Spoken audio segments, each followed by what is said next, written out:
Number 10, your body thinks space is an ocean, and it starts drowning your head in fluid within the first 6 hours of launch.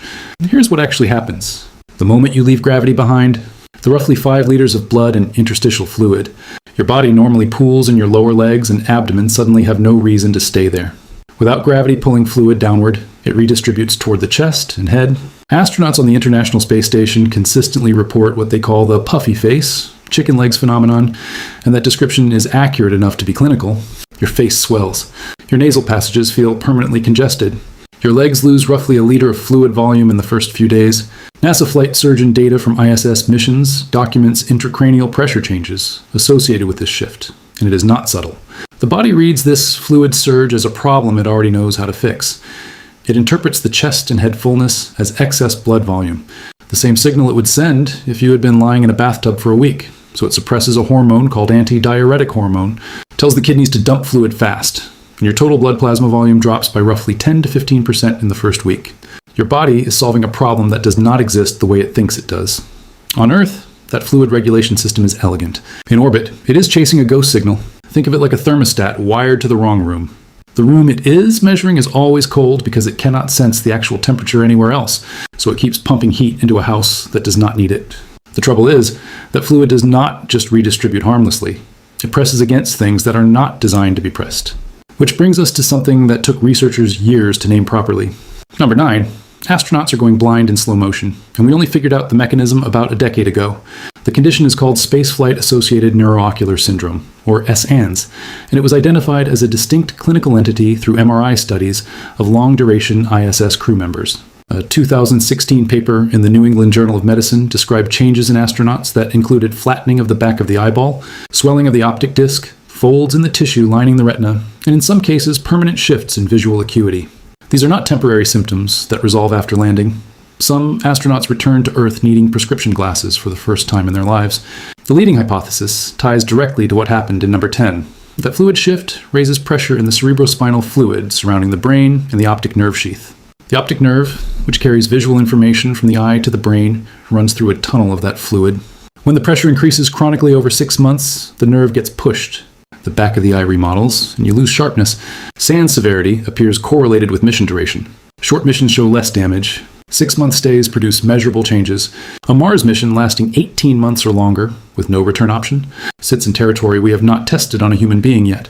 If you think of your eye as a camera, SANS is what happens when someone slowly pushes on the lens housing from the inside for half a year. The picture does not go black. It just gets subtly, permanently worse, and you barely notice until you're back home and cannot read a sign you used to read easily. That intracranial pressure problem is also shaping research into countermeasures involving lower body negative pressure suits and sleep positioning. But the eyes are just the most visible consequence of a much broader structural unraveling happening throughout the body. Number 8. Your skeleton is dissolving faster than any osteoporosis patient on Earth, and it is doing it to survive. Bone is not static material. It is living tissue constantly broken down and rebuilt by specialized cells called osteoclasts and osteoblasts. Gravity loading signals the skeleton to maintain density. Remove that signal, and the body applies a ruthless efficiency calculation. Bone mass costs energy to maintain, so if it is not being used to support weight, reduce it. NASA research from long-duration ISS missions measured bone mineral density losses in weight-bearing bones, particularly the hip and spine, at roughly 1 to 2% per month. For context, postmenopausal women experiencing osteoporosis lose about 1 to 2% per year. Astronauts are losing bone at 12 times that rate. A 6-month ISS mission can cost an astronaut nearly a tenth of their bone density in the hips. Scott Kelly's year-long mission data showed partial recovery after return, but recovery was incomplete and took years. The exercise countermeasures on the ISS, particularly the Advanced Resistive Exercise Device, have reduced but not eliminated bone loss. And here is why this matters beyond aesthetics. Reduced bone density means elevated fracture risk, and the bones that weaken fastest are the load-bearing ones you need to function on a planetary surface. If you land on Mars after 8 months in transit and your hip bones have lost 8% of their density, the physical demands of surface operations become genuinely dangerous. Think of it like a bridge that automatically reduces its own steel when no trucks drive over it for months. The logic makes sense. The timing is catastrophic. Bone loss and muscle loss happen in parallel, which means the body is not just weakening one system, it is hollowing out the entire load-bearing architecture at the same time. Number 7, muscles do not just shrink in space. They rewire in a direction that makes gravity feel like an attack. Skeletal muscle exists in fiber types. Type 1 fibers are slow twitch, built for sustained effort and endurance. Type 2 fibers are fast twitch, built for power and explosive movement. Gravity-dependent postural muscles, particularly those in the calves, lower back, and thighs, are rich in type 1 fibers because they work continuously just to keep you upright. Remove that constant demand, and those fibers atrophy. Studies of ISS crew members have shown calf muscle volume losses of up to 15% over 6 months, even with regular exercise. But it is not just volume. Research published in the Journal of Physiology documented a fiber type shift, where sustained microgravity drives postural muscles to convert from slow twitch to fast twitch characteristics. The muscle is trying to optimize for the environment it is actually in. In orbit, you never need to stand against gravity for hours. You never need endurance in your legs, so the body quietly reassigns the muscle for short bursts instead. Then, you return to Earth. Your legs now have less muscle, and that muscle is wired for power, not endurance. Standing up from a chair after 6 months in space is genuinely difficult. Walking feels strange and unstable. The astronaut's own body has been modified away from gravity by gravity's absence, and re-entry into a 1G environment requires weeks of physical therapy. The analogy is an employee trained exclusively for desk work who is then asked to do construction. The skills are not wrong. They are just wrong for this. This rewiring of muscle pairs with something happening deeper inside the body that nobody talks about at dinner but probably should. Number 6. The immune system in space does not go quiet. It goes wrong. Research using samples from ISS crew members has found that the immune system in microgravity enters a state that looks less like rest and more like confused hyperactivation. Certain immune cells, particularly T cells, show reduced proliferation capacity and altered cytokine signaling.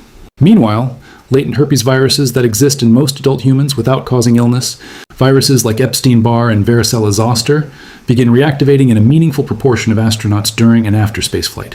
A 2019 NASA-funded study measuring saliva and blood samples from ISS crew found that roughly half of astronauts showed detectable herpes virus reactivation during flight. On Earth, your immune system keeps these viruses dormant through constant surveillance. In space, that surveillance weakens. The viruses sense the opening and stir. None of the crew members in that study became acutely ill, but the reactivation itself is a measurable sign that immune control is slipping. If you think of your immune system as a security team, microgravity is like cutting half the team's shifts and giving the other half confusing orders. The criminals are still inside the building. They are just waiting for the right moment.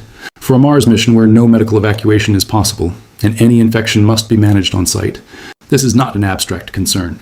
It is a systems planning problem. If what you have heard in the last 5 entries has made you think that the real challenges of space are harder and stranger than anything the hype cycle covers, you might want to stay subscribed to this channel because that is exactly the kind of thing Orbit Ned keeps coming back to. Number 5. The bacteria living in your gut have been to space too, and they do not like it any more than your immune system does. The human microbiome contains roughly 38 trillion microbial cells, and that community is not decoration. It regulates immune responses, produces vitamins, modulates inflammation, and affects neurological function through the gut-brain axis. In space, it changes in ways researchers are still characterizing. Studies of ISS crew microbiomes, including work published in Nature Partner journals analyzing samples before, during, and after flight, have documented shifts in microbial diversity and community composition. Some opportunistic species increase in relative abundance. Diversity, which is generally a marker of a healthy gut, tends to decrease. Firmicutes to bacteroidetes ratios shift in patterns associated with inflammation on Earth.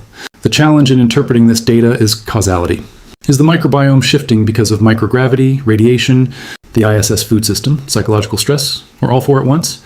Most likely some combination. What is clear is that the community changes. And since the microbiome talks to the immune system constantly, these changes likely compound the immune dysregulation from number 6. Think of the microbiome as a second nervous system running in parallel. In space, the signal gets noisy, and both systems start operating on incomplete information. And then there is something being done to those microbes, and to every cell in your body simultaneously, something that has no gravity analogy at all, because it does not exist at meaningful levels on the Earth's surface. Number 4, cosmic radiation is rewriting your DNA in real time, and your body cannot tell the difference between damage and information. Inside the ISS, which still benefits from significant protection from Earth's magnetic field, astronauts receive radiation doses roughly 100 times higher than at sea level. Astronauts traveling beyond low Earth orbit, on trajectories to the Moon or Mars, lose that magnetic protection entirely and face exposure to galactic cosmic rays, which are high-energy particles originating from outside our solar system, and solar energetic particles from solar flare events. These are not the same as the radiation you might receive from a medical X-ray. Galactic cosmic rays include heavy ions traveling near the speed of light. When one of these particles passes through tissue, It does not just break one strand of DNA the way lower energy radiation does. It carves a track of ionization through multiple cells simultaneously, causing clustered damage that the body's repair mechanisms were never designed to handle efficiently. NASA's permissible exposure limit for career radiation for astronauts sets a 3% increased lifetime risk of fatal cancer as the ceiling. A round-trip Mars mission using current propulsion technology, roughly 3 years total, would likely push or exceed that limit for many crew members. A 2021 paper in the journal Science Advances estimated Mars transit radiation doses using data from the Curiosity rover's RAD instrument during its cruise phase, and the numbers matched previous worst-case projections uncomfortably closely. Imagine someone occasionally reaching into your filing system and swapping random documents with corrupted versions. Sometimes the error is caught and corrected. Sometimes it persists. Over years, the persistent errors accumulate. Radiation does not care about exercise countermeasures or nutrition protocols. It requires shielding, and shielding requires mass, and mass is the most expensive commodity in spaceflight. There is no elegant solution yet. Number 3, your heart is shrinking and it considers that a perfectly reasonable response. The human heart is a pump that evolved to work against gravity. Roughly 70% of your blood volume sits below your heart when you are standing, and the cardiac muscle has to generate enough pressure to push blood up to your brain. Remove gravity, reduce blood plasma volume from fluid regulation, and the heart suddenly has a much easier job. So it adapts. It gets smaller and its walls get thinner. Data from ISS astronauts published in the journal Circulation showed that left ventricular mass, the primary pumping chamber, decreases measurably over long missions. Scott Kelly's cardiac data from his year aboard the ISS contributed to understanding these changes. The heart is not failing, it is optimizing. In microgravity, a smaller heart is a more efficient heart. The problem is landing. On Mars, the heart needs to work against 0.38 G. After a 7-month transit, the heart has downsized for 0 G.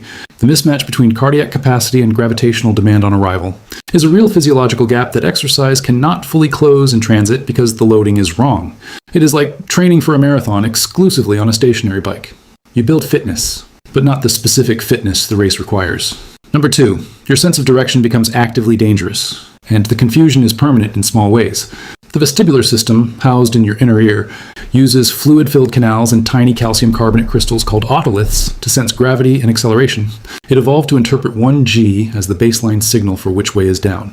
In microgravity, the otolith signal changes because gravity is no longer pulling them with the same force. The brain, which integrates vestibular input with vision and proprioception, receives conflicting information and has to relearn spatial orientation from scratch. This produces motion sickness in roughly 70% of astronauts in the first few days, but the more lasting concern is what happens on return. Returning crew members from ISS missions show postural instability and increased fall risk for weeks after landing. Balance testing conducted by NASA on crew members immediately post-landing shows measurable deficits. Several astronauts have reported that their vestibular recalibration on Earth is not quite complete even months later. For a Mars landing crew arriving after months in transit, vestibular dysfunction combined with muscle atrophy, bone loss, and cardiac changes creates a window of genuine physical vulnerability during the most operationally demanding phase of any mission. Number 1, your chromosomes can change in response to different environments. Telomeres are protective caps at the ends of chromosomes. They naturally shorten over time as cells divide, and this process is associated with aging and general cell function. Before NASA's twin study, scientists expected space travel might speed up this shortening due to stress. However, the results were unexpected. During his year in space, astronaut Scott Kelly showed an increase in telomere length compared to his identical twin on Earth. Researchers suggest this could be linked to factors like exercise, diet, or environmental conditions in space. After returning to Earth, his telomere length returned to typical levels, and over time, differences between the twins were observed. This shows that the human body can respond to space environments in complex ways. While these changes have been observed, scientists are still working to understand the exact biological processes behind them. The human body is adapted to Earth's conditions, and changes in environment can lead to different biological responses.